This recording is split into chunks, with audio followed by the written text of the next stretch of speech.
Airlines en grève de la faim depuis hier, ils sont restés sur leur faim après la sortie du ministre des Transports aériens. Dans l'actualité politique, l'heure est aux réactions après la victoire de la coalition de Khalifa Sall à Dakar. Son collègue maire de Linguère estime plutôt que le Khalife perd du terrain à Dakar. Les Lions passent le cap des éliminatoires de la CAN 2017 sans difficulté. Cependant, la prestation de la sélection nationale A ne rassure pas certains puristes du ballon rond qui s'attendent à des changements en direction de la Coupe d'Afrique des Nations.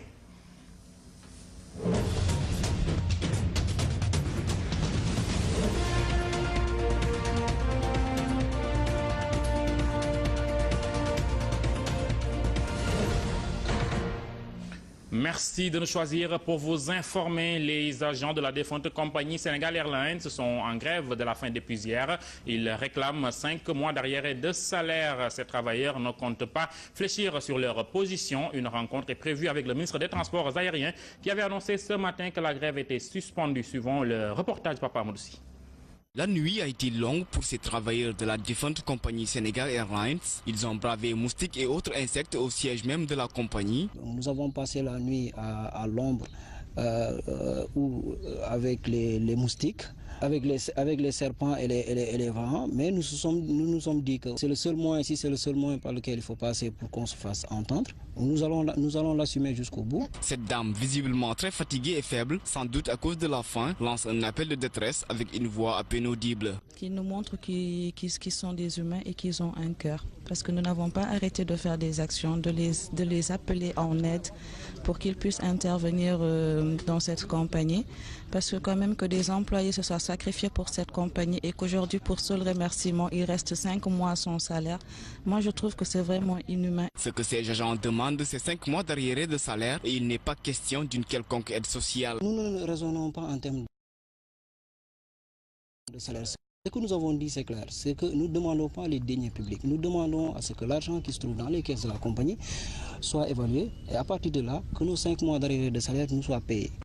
La délégation des grévistes rencontre leur ministre de tutelle, mais aucune garantie n'est assurée pour le moment. Au sortir de la rencontre avec le ministre, nous reviendrons ici à la base pour faire le point. Et à l'issue de ce point, c'est là où on va décider est-ce qu'on va suspendre le mot d'ordre ou on va continuer la lutte. Parce que tout dépendra de ce qu'on aura de la rencontre. À une semaine de la fête de Tabaski, ces chefs de famille et parents n'excluent pas de passer l'Aïd el-Kabir sur place s'ils n'obtiennent pas gain. La Fédération nationale des travailleurs portuaires maritimes et fluviaux du Sénégal appelle les autorités à une trêve biologique d'au moins 6 mois pour éviter une pénurie alimentaire à Ziguinchor. Cela fait suite à une visite effectuée dans cette région. Baye Camara est le président de cette fédération. Nous l'écoutons au micro d'Abdoulaziz Sow. Le repos biologique de 6 mois est demandé par l'ensemble des pêcheurs de la région de Ziguinchor. Le repos de 2 mois, c'est peu. Il faut un repos biologique de 6 mois. Et nous avons constaté là-bas que tous les quais de pêche de la région de Ziguinchor sont sans clôture. Et ça met les populations dans une insécurité totale. Ça, nous le déplorons. Nous déplorons aussi l'état des quais de pêche. Pas de dallage, pas d'aménagement. Les travailleurs réclament, les pêcheurs, les acteurs de la pêche réclament beaucoup de choses pour moderniser leur quai. Le secrétaire général du ministère de l'Élevage rassure les Sénégalais. Le marché sera bien approvisionné en moutons. Selon lui, à ce jour, plus de 167 000 têtes sont entrées au Sénégal. Aussi, sur le plan sécuritaire, les 130 marchés ainsi que les points d'entrée sont surveillés de près afin de réduire les risques de maladies. Mamadou Ousseynou Sakho, vous pourrez suivre sa réaction lors de nos éditions en Wolof qui vont suivre après cette édition. Cette baisse annoncée par les responsables de l'UNACOIS, le marché est déjà bien approvisionné en denrées nécessaires pour la fête de la Tabaski. Et contrairement aux craintes des Sénégalais, les prix n'ont pas connu de hausse cette année. Le constat au marché Tilène avec Aminata Dramé. L'UNACOIS Diapo rassure les consommateurs. Le marché sera bien approvisionné en denrées de première nécessité. Toutefois, ces responsables demandent aux commerçants de respecter les prix préétablis. On a ouvert l'importation, le marché est bien fourni. Il y a suffisamment d'oignons, donc il n'y aura pas de hausse ni de pénurie. Nous sommes au marché de Tilène. Les commerçants se sont déjà bien approvisionnés. Ils annoncent même la baisse des prix sur certains produits. Oui, je confirme que le marché est bien approvisionné et les prix ont connu une baisse, notamment le prix de l'oignon. Pour l'oignon, le sac coûtait 10 000 francs et maintenant c'est à 8 000. Toutefois, le prix de la pomme de terre est resté le même. C'est le prix de la pomme de terre qui reste le même, on n'a ni augmenté ni baissé. Pour les consommateurs, les prix des denrées relativement stables au marché, une bonne nouvelle pour les consommateurs qui ne demandent que ça. L'industrie sénégalaise souffre de la concurrence des produits contrefaits, mais également du coût élevé de l'électricité et de l'eau. La révélation est du ministre de l'Industrie et des Mines, Aly Ngouille Ndiaye, a toutefois fait savoir que l'État est en train de trouver. Les propos du ministre sont recueillis par Mambay Ndiaye. Je ne peux pas dire tout se porte bien, ça bouge. C'est surtout ça qui est important aujourd'hui. Il y a quand même encore des difficultés qui ne sont pas liées à l'industrie en tant que telle, mais qui sont liées au commerce, beaucoup plus. Parce qu'en fait, nous avons aujourd'hui beaucoup de produits qui rentrent dans ce pays d'une certaine manière. C'est ça qui fatigue beaucoup plus l'industrie que l'industrie en tant que telle. Nous avons également d'autres problèmes qui sont liés aux facteurs de production, c'est-à-dire les coûts de l'électricité, les coûts de l'eau. Tout ça, on est en train de trouver de réfléchir sur des solutions. Et je pense que c'est tout ça combiné qui permettra à l'industrie de se porter mieux dans ce pays. Il y a un an disparaissait l'avion de Sénégal Air. Malgré les recherches menées par l'ANACIM et le Bureau d'études et d'analyse pour la sécurité de l'aviation civile de France, ni les passagers ni le Boeing de Sénégal Air n'ont été retrouvés jusqu'ici. La seule information issue de la conclusion de ces recherches est que l'avion de Sénégal Air volait plus haut que prévu. Les responsables de l'enquête annoncent la publication d'un rapport final dans les jours à venir à Minagui. Voilà un an que disparaissait l'avion HS-125 de Sénégal Air à 111 km au large de Dakar.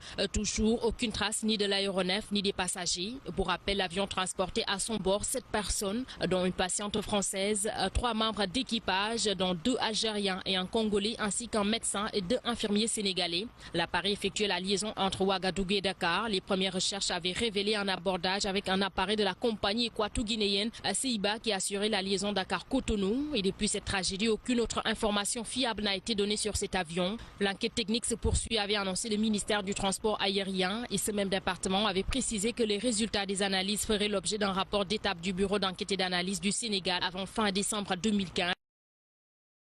Un an après, les autorités sénégalaises ne lâchent toujours pas le morceau. Le bureau d'enquête et d'analyse assure qu'il est actuellement en train de boucler le projet de rapport final qui doit être envoyé aux entités citées dans le règlement aéronautique du Sénégal pour observation dans un délai de 60 jours. À l'issue de ce délai, le BIA assure qu'il sera en mesure de publier le rapport final dans les tout prochains mois. Et les familles des victimes ont certes perdu espoir, mais des nouvelles de l'aéronef seraient un véritable réconfort.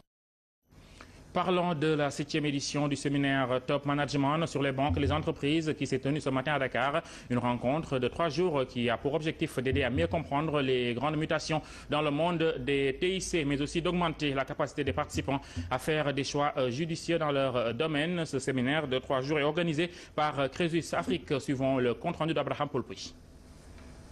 Banque et entreprises de demain, enjeux et perspectives est le thème de ce séminaire. Les entreprises doivent préparer le monde intelligent de demain. Ainsi, elles sont obligées d'adopter les technologies de l'information et de la communication, qui est une nécessité pour atteindre la pyramide des entreprises performantes. Beaucoup de chefs d'entreprise utilisent des schémas qui ne sont plus en adéquation avec l'évolution des TIC. Un patron qui ne connaît pas exactement, qui ne sait pas exactement ce que les TIC peuvent apporter à son entreprise, laisse une part de marché importante. C'est la raison pour laquelle on s'évertue à expliquer et à vulgariser l'apport des TIC dans l'entreprise. Les TIC sont une solution pour réduire ou même compléter le gap entre les pays du Nord et du Sud. Pour cela, il faut des dirigeants qui feront preuve d'audace. C'est aussi valable pour les gouvernements. Le gap entre le Nord et le Sud, du point de vue technologique, ne doit plus se produire. Ce qui est certain, c'est qu'aujourd'hui, nous utilisons exactement les mêmes technologies que les pays du Nord. Le seul problème, c'est que nos dirigeants hésitent. Ils n'ont pas souvent l'audace de s'approprier des technologies, par exemple le cloud. Moustapha Sarr estime qu'une technique fiable ne suffit pas à une entreprise pour atteindre la performance et doit aussi avoir des hommes compétents. Ce séminaire dure 3 jours et regroupe les banques et institutions financières d'Afrique. Dans l'actualité politique, la défaite de la coalition Benno Bokk Yakaar à Dakar n'est pas une surprise pour plusieurs citoyens sénégalais. Selon eux, cette élection des membres du Haut Conseil des collectivités territoriales ne devait confirmer que ce qui s'est passé lors des précédentes élections locales. Ils invitent le chef de l'État à privilégier le travail que les batailles politiciennes. Reportage de Fatoumata Rougui-Sakho. D'une gestion sobre et vertueuse à une... C'est la lecture Conseil sénégalais interrogé au lendemain des élections du Haut Conseil des collectivités territoriales. Ce bilan, disent-ils, n'est que le fruit de la défaite récoltée face à Khalifa Sall. Nous sommes très contents de la victoire de Khalifa Sall. Un chef d'État doit être le père de toute une nation, mais les défaites qui vont venir seront cuisantes que celles d'hier. Le président doit revoir son entourage s'il veut rester au pouvoir.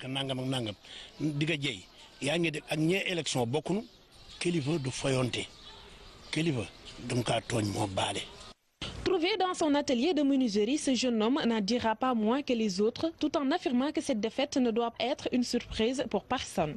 C'est pas surprenant, hein, parce que Khalifa Sall, il a beau travailler. Hein? Il a tout fait pour Dakar.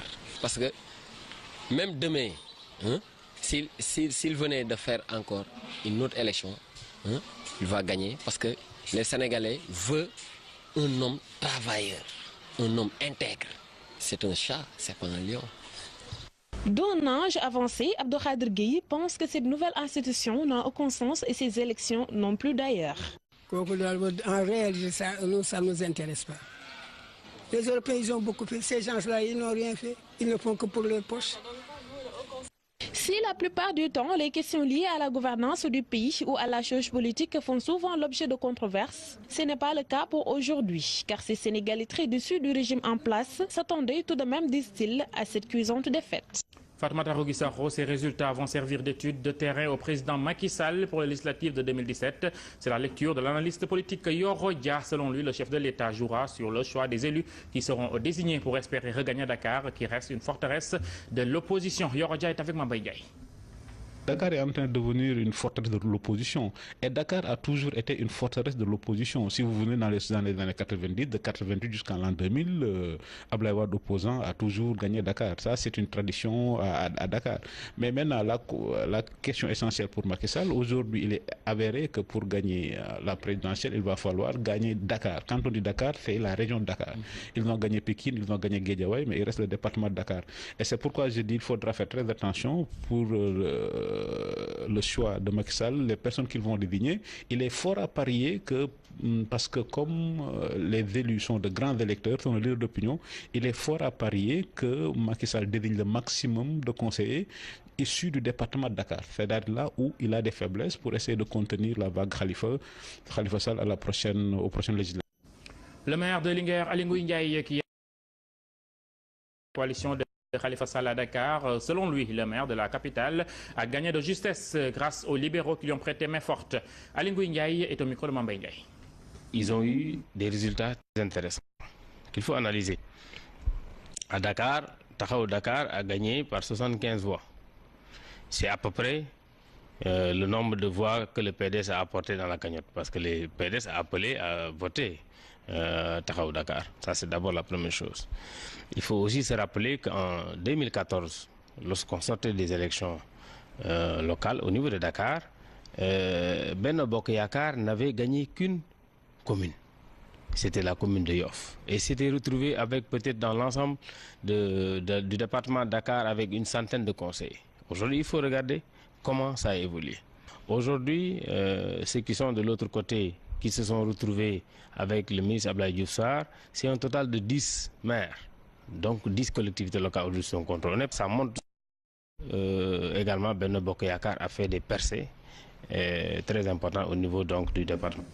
Le Parti démocratique sénégalais, le grand perdant de cette élection des membres du Haut Conseil des collectivités territoriales, et pourtant certains responsables du PDS n'y avoir perdu. Selon Galotal, membre du comité directeur de ce parti, cette élection a permis la mobilisation des militants pour les élections à venir. Reportage Goranaglo.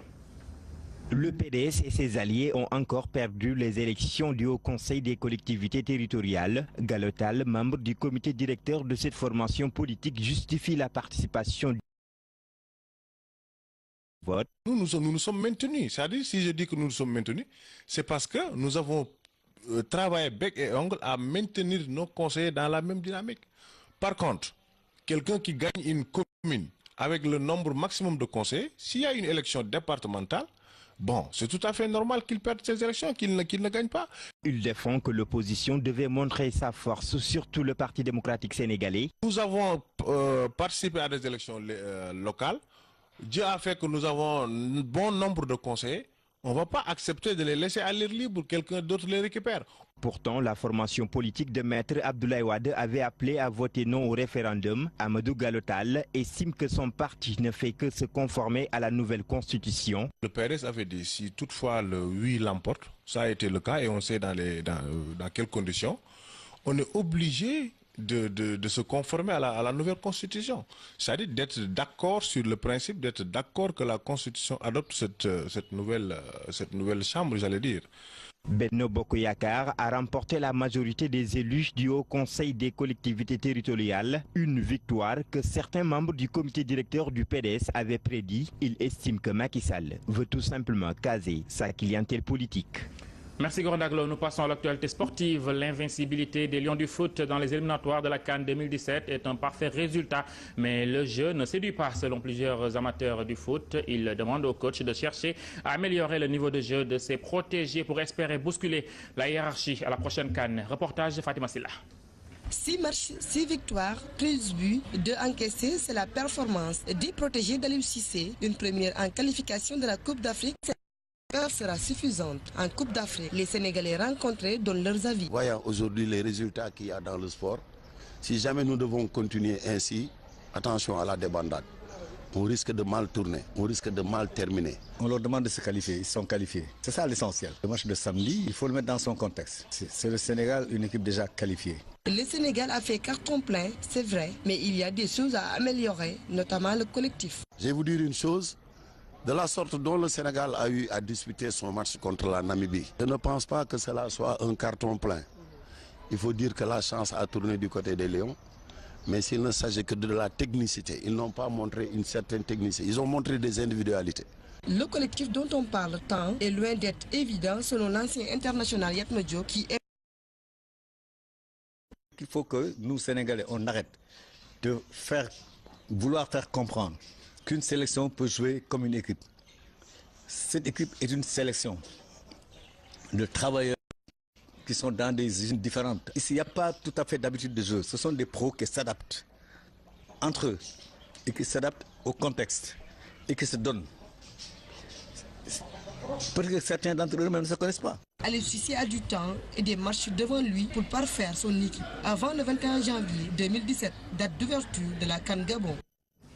Le milieu des Lions, Idrissa Gana Gueye, s'est dit satisfait de leur parcours dans la poule K. Il fallait prendre les 3 points de la victoire, ce qu'ils ont fait. Il faut poursuivre désormais sur cette dynamique pour les éliminatoires de la Coupe du Monde et de la CAN prévue au mois de janvier 2017. Idrissa Gana Gueye est interrogé par Aïcha Kamara.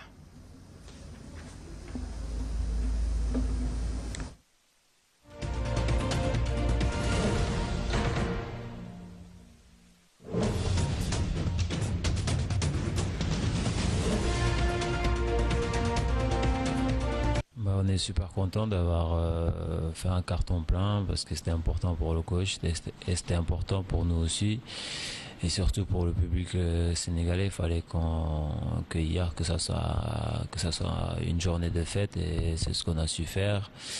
Et, avec même s'il n'y avait pas trop d'ambiance au stade et ni du beau jeu comme ils disent sur le terrain, mais voilà, l'essentiel c'était de prendre les 3 points et elle l'a bien fait. Donc on dédie cette victoire aux enfants malades qu'on a été visiter à l'hôpital et on a vu dans les difficultés dans lesquelles ils sont et voilà, on est très touchés par ces enfants-là et voilà, on va continuer à faire ces genres de gestes. On espère continuer sur notre continuité jusqu'à la CAN. Une brève dans l'actualité sportive. Le comité directeur du Casa Sport vient de statuer sur le nouveau coach qui va conduire l'équipe fagnon de Ziguinchor. Atanas Tendeng a été choisi. L'ancien international sénégalais remplace Demba Ramata Ndiaye, emporté par une finale de la Coupe du Sénégal perdue face au Galactique de Niary Tally. Nous allons à présent passer à l'actualité internationale présentée ce soir par Ndeydi Mendao.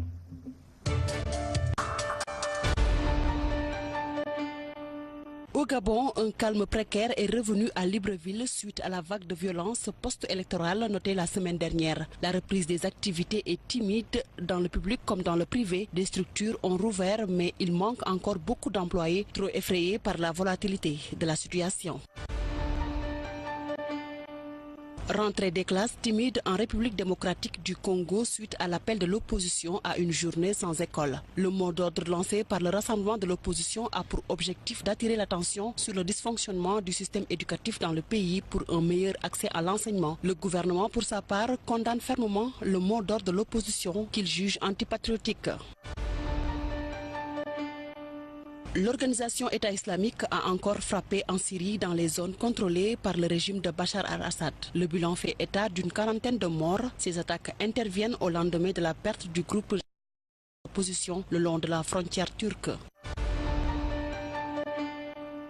Enfin, en Birmanie, Aung San Suu Kyi a évoqué aujourd'hui dans son discours le sort des minorités apatrides et musulmans des Rohingyas, l'une des plus persécutées au monde. Discret sur le sujet jusqu'ici, la conseillère birmane s'est ouvertement prononcée sur la question et a mis une commission présidée par l'ancien secrétaire général de l'ONU, Kofi Annan, chargée de proposer des solutions au conflit arcané. Merci Nedi Mendao, merci à vous aussi. C'est la fin de ce journal. Bonne suite de programme sur Sen TV. Au revoir.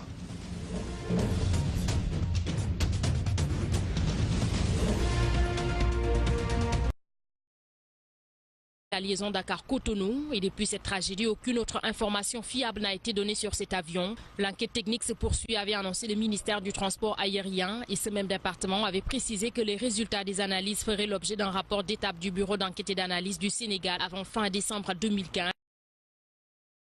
Un an après, les autorités sénégalaises ne lâchent toujours pas le morceau. Le bureau d'enquête et d'analyse assure qu'il est actuellement en train de boucler le projet de rapport final qui doit être envoyé aux entités citées dans le règlement aéronautique du Sénégal pour observation dans un délai de 60 jours. À l'issue de ce délai, le BIA assure qu'il sera en mesure de publier le rapport final dans les tout prochains mois. Et les familles des victimes ont certes perdu espoir, mais des nouvelles de l'aéronef seraient un véritable réconfort. Parlons de la 7e édition du séminaire Top Management sur les banques et les entreprises qui s'est tenue ce matin à Dakar. Une rencontre de 3 jours qui a pour objectif d'aider à mieux comprendre les grandes mutations dans le monde des TIC, mais aussi d'augmenter la capacité des participants à faire des choix judicieux dans leur domaine. Ce séminaire de 3 jours est organisé par Crésus Afrique, suivant le compte-rendu d'Abraham Poulpuy. Banque et entreprises de demain, enjeux et perspectives est le thème de ce séminaire. Les entreprises doivent préparer le monde intelligent de demain. Ainsi, elles sont obligées d'adopter les technologies de l'information et de la communication, qui est une nécessité pour atteindre la pyramide des entreprises performantes. Beaucoup de chefs d'entreprise utilisent des schémas qui ne sont plus en adéquation avec l'évolution des TIC. Un patron qui ne connaît pas exactement, qui ne sait pas exactement ce que les TIC peuvent apporter à son entreprise, laisse une part de marché importante. C'est la raison pour laquelle on s'évertue à expliquer et à vulgariser la compagnie, parce que quand même que des employés se soient sacrifiés pour cette compagnie et qu'aujourd'hui, pour seul remerciement, il reste 5 mois à son salaire. Moi, je trouve que c'est vraiment inhumain. Ce que ces agents demandent, c'est 5 mois d'arriérés de salaire et il n'est pas question d'une quelconque aide sociale. Nous ne raisonnons pas en termes de salaire. Ce que nous avons dit, c'est clair, c'est que nous ne demandons pas les deniers publics. Nous demandons à ce que l'argent qui se trouve dans les caisses de la compagnie soit évalué et à partir de là, que nos 5 mois d'arriérés de salaire nous soient payés. La délégation des grévistes rencontre leur ministre de tutelle, mais aucune garantie n'est assurée pour le moment. Au sortir de la rencontre avec le ministre, nous reviendrons ici à la base pour faire le point. Et à l'issue de ce point, c'est là où on va décider est-ce qu'on va suspendre le mot d'ordre ou on va continuer la lutte. Parce que tout dépendra de ce qu'on aura de la rencontre. À une semaine de la fête de Tabaski, ces chefs de famille et parents n'excluent pas de passer l'Aïd el-Kabir sur place s'ils n'obtiennent pas gain. La Fédération nationale des travailleurs portuaires, maritimes et fluviaux du Sénégal appelle les autorités à une trêve biologique d'au moins 6 mois pour éviter une pénurie alimentaire à Ziguinchor. Cela fait suite à une visite effectuée dans cette région. Baye Camara est le président de cette fédération. Nous l'écoutons au micro d'Abdoulaziz Sow. Le repos biologique de 6 mois est demandé par l'ensemble des pêcheurs de la région de Ziguinchor. Le repos de 2 mois, c'est peu. Il faut un repos biologique de 6 mois. Et nous avons constaté là-bas que tous les quais de pêche de la région de Ziguinchor sont sans clôture. Et ça met les populations dans une insécurité totale. Ça, nous le déplorons. Nous déplorons aussi l'état des quais de pêche. Pas de dallage, pas d'aménagement. Airlines en grève de la faim depuis hier. Ils sont restés sur leur faim après la sortie du ministre des Transports aériens. Dans l'actualité politique, l'heure est aux réactions après la victoire de la coalition de Khalifa Sall à Dakar. Son collègue maire de Linguère estime plutôt que le Khalife perd du terrain à Dakar. Les Lions passent le cap des éliminatoires de la CAN 2017 sans difficulté. Cependant, la prestation de la sélection nationale A ne rassure pas certains puristes du ballon rond qui s'attendent à des changements en direction de la Coupe d'Afrique des Nations.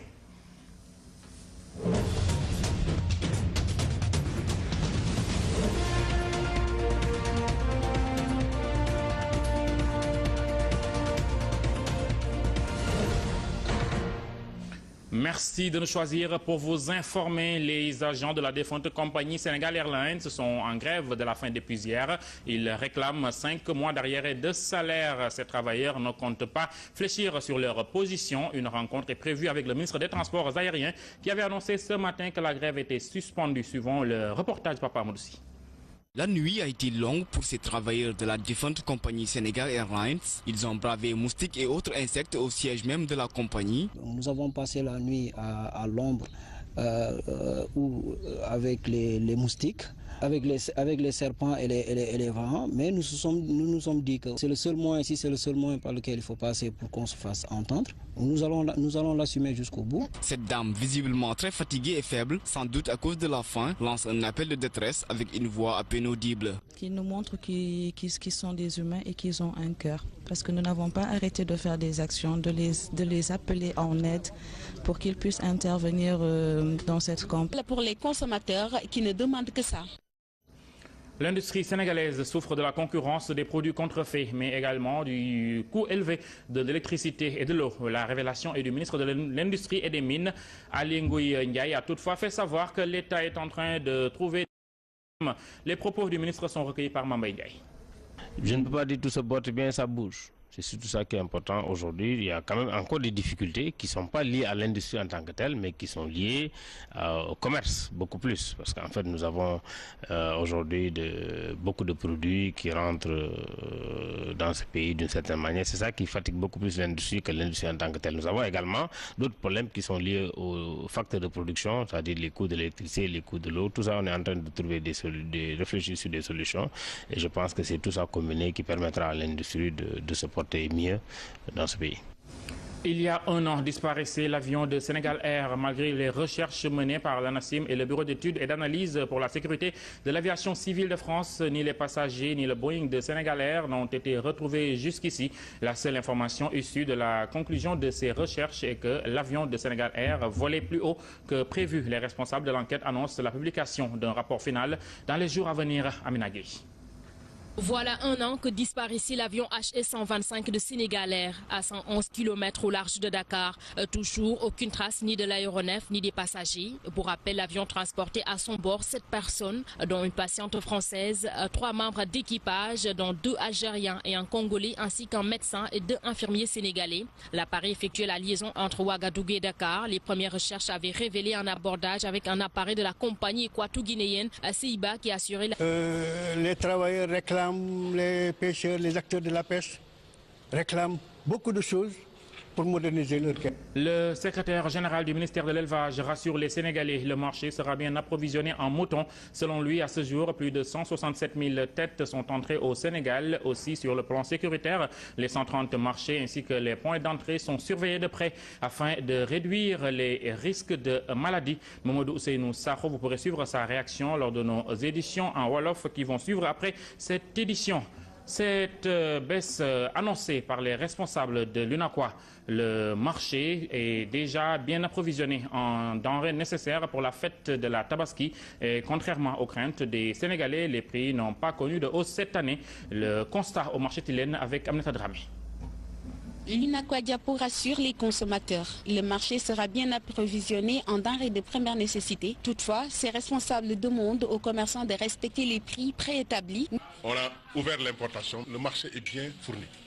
il y a suffisamment d'oignons, donc il n'y aura pas de hausse ni de pénurie. Nous sommes au marché de Tilène. Les commerçants se sont déjà bien approvisionnés. Ils annoncent même la baisse des prix sur certains produits. Oui, je confirme que le marché est bien approvisionné et les prix ont connu une baisse, notamment le prix de l'oignon. Pour l'oignon, le sac coûtait 10 000 francs et maintenant c'est à 8 000. Toutefois, le prix de la pomme de terre est resté le même. C'est le prix de la pomme de terre qui reste le même. On n'a ni augmenté ni baissé. Pour les consommateurs, les prix des denrées relativement stables au marché, une bonne nouvelle.